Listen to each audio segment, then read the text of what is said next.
Hi hello friends, ಎಲ್ರಿಗೂ ನಮಸ್ಕಾರ. ಮನೆ ಅಡುಗೆಗೆ ಸ್ವಾಗತ. ಬನ್ನಿ, ಇವತ್ತು ವಿಡಿಯೋದಲ್ಲೊಂದು ಜೀರಾ ರೈಸ್ ಮಾಡೋದನ್ನ ತಿಳಿಸ್ಕೊಡ್ತಾ ಇದ್ದೀವಿ. ಹೊಸಬ್ರ್ಯಾರೇ ನಮ್ಮ ಚಾನಲ್ ನೋಡ್ತಿದ್ರು, ನಮ್ಮ ಚಾನಲ್ನು ಕೂಡ ಸಬ್ಸ್ಕ್ರೈಬ್ ಮಾಡ್ಕೊಳ್ಳಿ. ಬನ್ನಿ ಈಗ ಮಾಡುವ ವಿಧಾನ ಹೇಗೆ ಅಂತ ತಿಳ್ಕೊಳ್ಳೋಣ.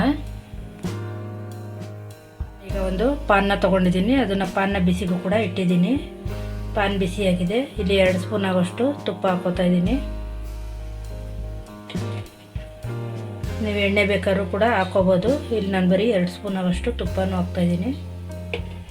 ನೋಡಿ, ಈಗ ತುಪ್ಪ ಕೂಡ ಕಾದಿದೆ. ಇದಕ್ಕೆ ನಾನು ಪಲಾವ್ ಮಸಾಲೆನ ತೊಗೋತಾ ಇದ್ದೀನಿ. ಪಲಾವ್ ಎಲೆ, ಚಕ್ಕೆ, ಲವಂಗ ಇಷ್ಟನ್ನು ಹಾಕೋತಾ ಇದ್ದೀನಿ. ಇದ್ರ ಜೊತೆ ಕಟ್ ಮಾಡಿರೋಂಥ ಸಣ್ಣ ಈರುಳ್ಳಿನ ಹಾಕೋತಾ ಇದ್ದೀನಿ.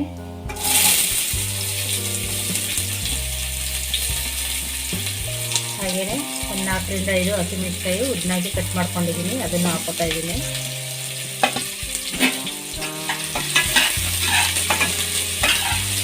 ಈರುಳ್ಳಿ ಜಾಸ್ತಿ ಫ್ರೈ ಆಗೋದೇನು ಬೇಡ, ಲೈಟಾಗಿ ಫ್ರೈ ಆದರೆ ಸಾಕು. ತುಂಬ ಬ್ರೌನ್ ಕಲರ್ ಬರೋ ಥರ ಎಲ್ಲ ಏನು ಫ್ರೈ ಮಾಡೋಂಗಿಲ್ಲ.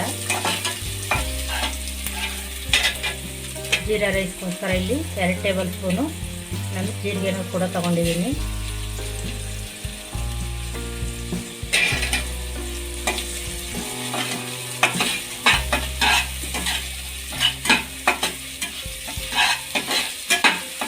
ನೋಡಿ, ಈಗ ಜೀರಿಗೆ ಎಲ್ಲ 2 ನಿಮಿಷ ಫ್ರೈ ಮಾಡ್ಕೊಂಡಿದ್ದೀನಿ.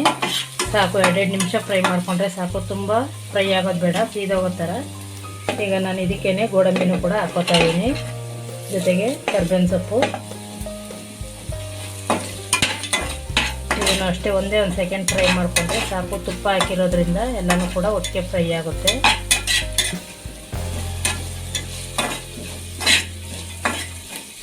ಇದಕ್ಕೆ ನಾನು ಅರ್ಧ ಟೇಬಲ್ ಸ್ಪೂನ್ ಆಗೋಷ್ಟು ಶುಂಠಿ ಬೆಳ್ಳುಳ್ಳಿ ಪೇಸ್ಟ್ ಹಾಕೋತಾ ಇದ್ದೀನಿ. ಇದನ್ನು ಹಾಕಿ ಎಲ್ಲನೂ ಮಿಕ್ಸ್ ಮಾಡ್ಕೊಳ್ಳೋಣ. ಅಷ್ಟರೊಳಗೆ ಶುಂಠಿ ಬೆಳ್ಳುಳ್ಳಿನೂ ಕೂಡ ಫ್ರೈ ಆಗುತ್ತೆ. ಈಗೆಲ್ಲ ಫ್ರೈ ಆಗಿದೆ.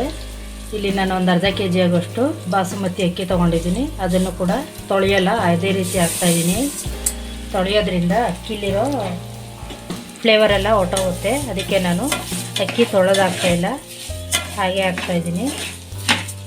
ಈ ಕಡೆ ನಾನು ಒಂದು ಪಾತ್ರೆಯಲ್ಲಿ ಬಿಸಿನೀರು ಕೂಡ ಕಾಯಕ್ಕೆ ಇಟ್ಕೊಂಡಿದ್ದೀನಿ. ಬಿಸಿನೀರು ಕೂಡ ಬಿಸಿಯಾಗಿದೆ. ನಾನು ಹಂಗೆ ಹಾಕ್ತೀನಿ. ನಿಮಗೆ ಒಂದು ಅರ್ಧ kg ಅಕ್ಕಿಗೆ 2 ಲೋಟ 2.5 ಲೋಟ ನೀರು ಹಾಕ್ಕೊಂಡ್ರೆ ಸಾಕು. ಅನ್ನ ತುಂಬ ಉದುದ್ರಾಗಿ ಬರುತ್ತೆ.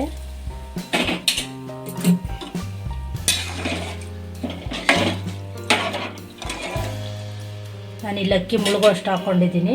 ನೀವು ಅಳತೆ ಮಾಡಬೇಕಾದ್ರೆ ಹಾಕ್ಕೋಬೋದು. ಇದಕ್ಕೆ ಸ್ವಲ್ಪ ಕೊತ್ತಂಬರಿ ಸೊಪ್ಪು, ರುಚಿಗೆ ತಕ್ಕಷ್ಟು ಉಪ್ಪು. ಇಲ್ಲಿ ಕಲ್ಲುಪ್ಪು ಬಳಸ್ತಾ ಇದ್ದೀನಿ, ನೀವು ಬೇಕು ಅಂದರೆ ಪುಡಿ ಉಪ್ಪು ಕೂಡ ಬಳಸ್ಕೋಬೋದು.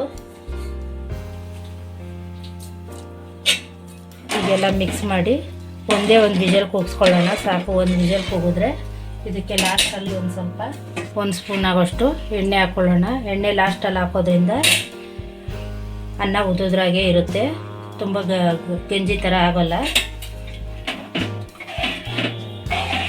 ಈಗ ಇದನ್ನು ಕ್ಲೋಸ್ ಮಾಡಿ ಒಂದೇ ಒಂದು ವಿಜಲ್ನ ಕೂಗಿಸ್ಕೊಳ್ಳೋಣ.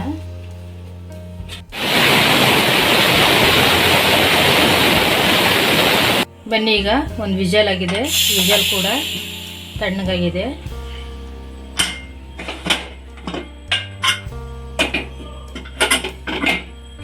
ನೋಡಿ, ಒಂದೇ ಒಂದು ವಿಜಲ್ಗೆ ತುಂಬಾ ಸಾಫ್ಟಾಗಿದೆ. ಬಿಸಿನೀರು ಹಾಕ್ಕೊಳ್ಳೋದ್ರಿಂದ ನಾವು ಜಾಸ್ತಿ 2 ವಿಜಲೆಲ್ಲ ಕೂಗ್ಸೋ ಅವಶ್ಯಕತೆಯೇ ಇಲ್ಲ. ಒಂದೇ ಒಂದು ವಿಜಲ್ಗೆ ಚೆನ್ನಾಗೆ ಬೆಂದೋಗುತ್ತೆ. ಈಗ ಇದನ್ನೆಲ್ಲ ಮಿಕ್ಸ್ ಮಾಡ್ಕೊಳ್ಳೋಣ. ಜಾಸ್ತಿ ಮಿಕ್ಸ್ ಮಾಡ್ಕೊಳಕ್ಕೆ ಹೋಗ್ಬೇಡಿ. ಅನ್ನ ಒಂದಿರೋ ಅಕ್ಕಿ 2 ಆಗೋಗುತ್ತೆ. ಅದಕ್ಕೆ ನಿಧಾನವಾಗಿ ಮಿಕ್ಸ್ ಮಾಡ್ಕೊಳ್ಳಿ. ಬಾಸುಮತಿ ಅಕ್ಕಿ ಹಾಕ್ದಾಗ ಮಾತ್ರ ತುಂಬ ಹುಷಾರಾಗೆ ಇದು ಮಾಡ್ಕೊಳ್ಬೇಕು, ಇಲ್ಲಾಂದರೆ 2 ಭಾಗ ಆಗಿ ಮೆತ್ತಗಾಗ್ಬಿಡುತ್ತೆ. ಉದ್ದುದ್ದಕ್ಕೆ ಇರೋದೇ ಇಲ್ಲ. ಸ್ಮೆಲ್ ಮಾತ್ರ ತುಂಬಾ ಚೆನ್ನಾಗಿ ಬರ್ತಾ ಇದೆ, ಘಮ ಘಮ ಅಂತ ಇದೆ. ಬನ್ನಿ ಫ್ರೆಂಡ್, ಕಡಿಮೆ ಪದಾರ್ಥಗಳನ್ನು ಬಳಸಿ ಮಾಡುವಂತಹ ಜೀರಾ ರೈಸು ರೆಡಿಯಾಗಿದೆ. ತುಂಬ ರುಚಿಕರವಾಗಿರುತ್ತೆ. ಎಲ್ಲರೂ ಕೂಡ ಇಷ್ಟಪಟ್ಟು ತಿಂತಾರೆ. ಮಕ್ಕಳು ಡಬ್ಬಿ ಕಟ್ಟೋಕ್ಕೂ ಕೂಡ ತುಂಬಾ ಈಸಿ, ಬೆಳಗ್ಗೆ ಬೇಗ ಮಾಡ್ಕೋಬೋದು.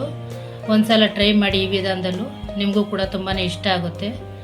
ಈ ರೆಸಿಪಿ ನಿಮ್ಗೆ ಇಷ್ಟ ಆಗಿದ್ರೆ ಹಾಗೆ ಒಂದು ಲೈಕ್ ಮಾಡಿ, ಶೇರ್ ಮಾಡಿ. ಹೊಸಬ್ರು ಯಾರೇ ನಮ್ಮ ಚಾನಲ್ ನೋಡ್ತಿದ್ರು ನಮ್ಮ ಚಾನಲ್ಲು ಕೂಡ ಸಬ್ಸ್ಕ್ರೈಬ್ ಮಾಡ್ಕೊಳ್ಳಿ. Thank you friends. ನೆಕ್ಸ್ಟ್ ವಿಡಿಯೋದಲ್ಲಿ ಸಿಗೋಣ.